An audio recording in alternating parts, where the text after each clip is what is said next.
be the top tier expression of what a wine's potential can be, with as minimal evasive maintenance and care to it as possible, to let the vintage and the fruit show in its ultimate complexity, which I think is incredibly important. Patrimony is, by the nature of the word, it's a gift from the father. So it's a gift from George and Daniel to Danny's kids. All of them are involved in the winemaking. Our vineyard manager is Anna Dow, right? So she's out there currently planning the Adelaide property that you guys can see, those rows that are on that mountain over there. That's where the Patrimony Estate's gonna go. She's in the process of managing all of that. Joseph is just finishing his winemaking degree from Washington State. They're all coming to work in our world, and it's very much a la Mr. Mondavi circa 1974, 1976. The difference is that these are brothers. This isn't two competing. They did this together. Yeah, and honestly, they're kind of Genesis and Exodus. To be honest with you, I mean, Danny is this quintessential beautiful winemaker who makes wines across multiple disciplines. Right? You're taught like you can make Chardonnay and Pinot Noir, or you could make Cabernet and Sauvignon Blanc like that. Right? He can do it both, and he rides the tension of expressed. I think his wines, as powerful and as dark and as beautiful as they are, there's a very feminine quality to them.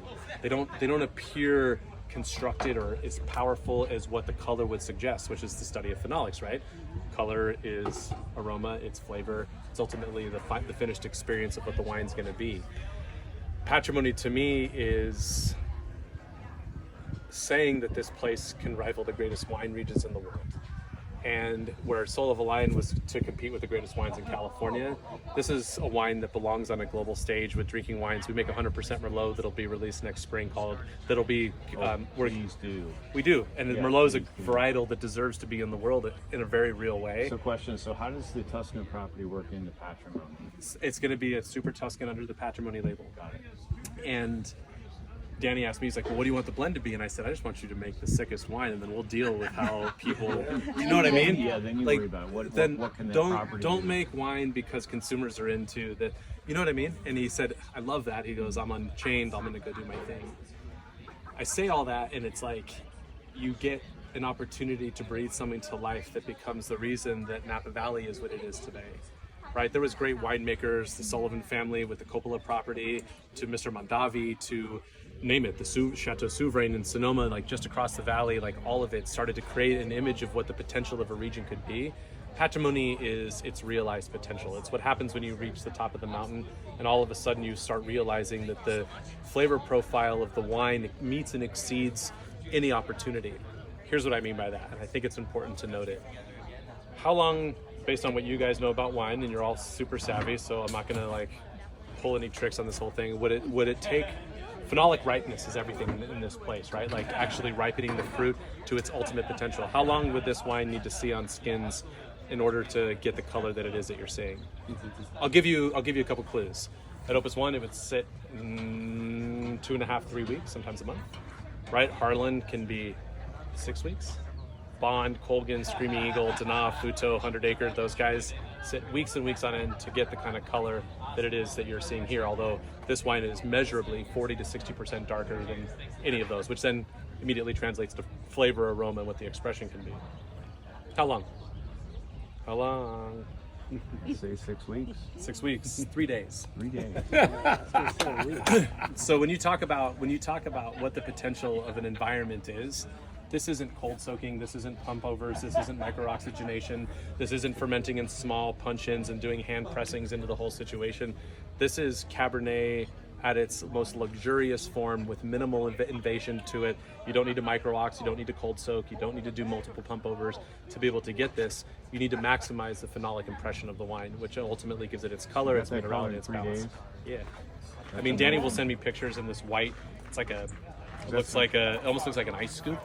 And when he lifts the scoop out of the juice, it literally looks black. It's 3 days. It's the antithesis of all of it. So that's the reason they foot tread porks. They're gonna add the alcohol. They need to get the color quick, so they tread it. Yeah, right. 100%. And that's also why they do this is 100% free run juice, like all the estate wines, right? So there's no pressings to get the color either. The astringency in the wine, to me, the tannins on this wine is akin to taking your hand across the Napa velvet. right? There's a fleshiness to it, like there's a softness to it, but it's incredibly luxurious in how it expresses on the palate. It makes it incredibly unique.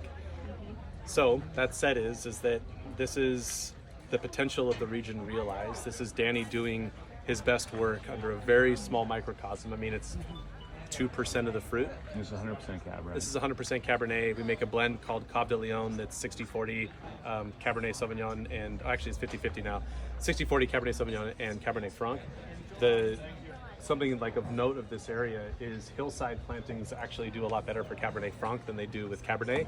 So most of like the benchland vineyards, like towards the bottom of the mountain, the bottom of our mountain, it's not like downtown Paso, but where it's a little bit warmer here, it needs full sun exposure all day in order to ripen. Cabernet Franc is a little bit more delicate, so most of the fantastic hillside plantings that we have are designated for Cabernet Franc. We also make 100% Cabernet Franc. The Cab de Leon and the Cabernet Franc were the first 100-point wines for Bordeaux varietals in this region.